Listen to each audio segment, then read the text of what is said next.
आनंदम धाम के संस्थापक और भारत, नेपाल, स्कॉटलैंड, दक्षिण अफ्रीका, ऑस्ट्रेलिया और कनाडा सहित तमाम देशों में प्रतिवर्ष आयोजित होने वाले राधा माधव महोत्सव और गुरु पूर्णिमा महोत्सव जैसे सांस्कृतिक उत्सवों में भाग लेने वाले सद्गुरु रितेश्वर महाराज ने अयोध्या में के-न्यूज से खास बातचीत की है। सुनिए जरा।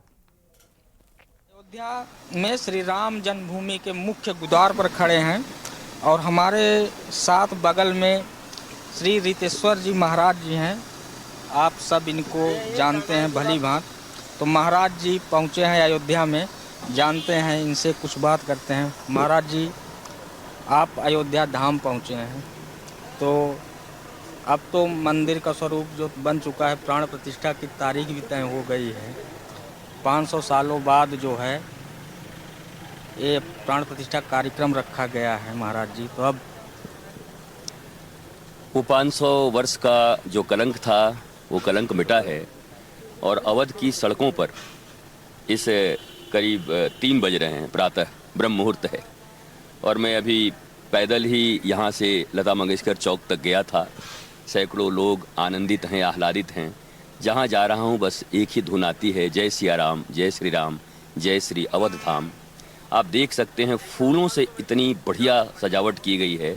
शायद इतने फूल मैं 20 किलोमीटर से आ रहा हूँ, अभी उधर लखनऊ से 20-30 किलोमीटर से पूरे फूल सजे हुए हैं। ऐसा लग रहा है मानो समस्त देवी देवता ने सारे पुष्प अयोध्या पर वर्षित कर दिए हैं। आज तो आनंद का, आह्लाद का और महोत्सव का समय है। वो सारी चीज़ें अतीत हो गईं, मिट गईं। अब भारतीयों के हृदय में कोई गुलामी का बोध नहीं है।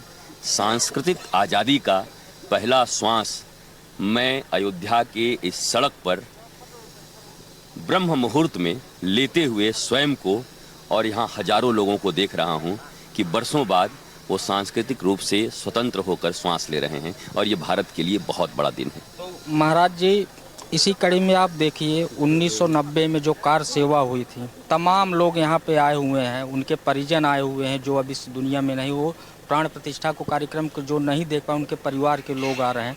जब उनसे बात करिए तो उनको ये लगता है कि कम से कम हम ये देख रहे हैं ये दिन, उनकी आत्मा को शांति और सच्ची श्रद्धांजलि होगी।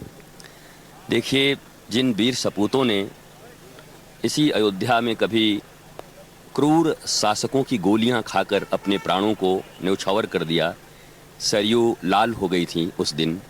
आज सरयू में नवीन तरंग है, वो उमड़ रही हैं, घुमड़ रही हैं, पर उस सरयू के जल में आज भी वो खून के रंग हैं जो हमें याद दिलाते हैं कि ये अयोध्या का जो दिन और भारत का ये दिन आया है सांस्कृतिक और धार्मिक रूप से स्वतंत्रता का, उसमें उन वीर बलिदानियों के बहुत बड़े योगदान हैं। उनको सरकार ने, ट्रस्ट ने बड़ा सम्मानित किया है, उनको बुलाया है, लेकिन ये सम्मान बड़ा छोटा है। सम्मान उनको कौन दे सकता है जिन्होंने अपने बेटों को, अपने पतियों को, अपने भाइयों को गंवाया है। आज अयोध्या धाम में प्रभु श्री राम के इस दिव्य मंदिर और प्राण प्रतिष्ठा समारोह को जब वो 22 तारीख को देखेंगे तो उनके आंखों में अश्रु होगी। दोनों, एक तो अपने पुत्र या अपने जो भी उनके रिश्तेदार हैं खोने का, और दूसरा बाल राम के यहाँ पर प्रतिष्ठित होने का। ये दोनों चीज़ें अगर वो देखेंगे तो अद्भुत आनंद उनको मिलेगा। महाराज जी, अब अयोध्या हो चुका है, वृंदावन में आपका धाम है, तो अब उसकी भी चर्चा होने लगी है। देखिए,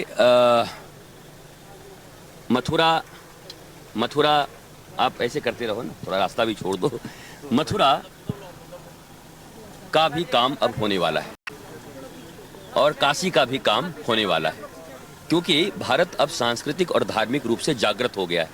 500 वर्षों से नहीं, हजारों वर्ष से गुलामी काल के सुप्त चेतना पुनः खड़े हो गए हैं और ये चेतना का ही कारण है कि 3 बजे आप भी अयोध्या की सड़कों पर अपने लोकतंत्र के चौथे स्तंभ के रूप में कैमरे लेकर खड़े हैं और माइक लेकर, और मैं भी संत होकर के सड़कों पर घूम रहा हूं। पुलिस भी अपना काम कर रही है। चारों तरफ एक ही बात, जय सिया राम, जय श्री राम, जय सिया राम।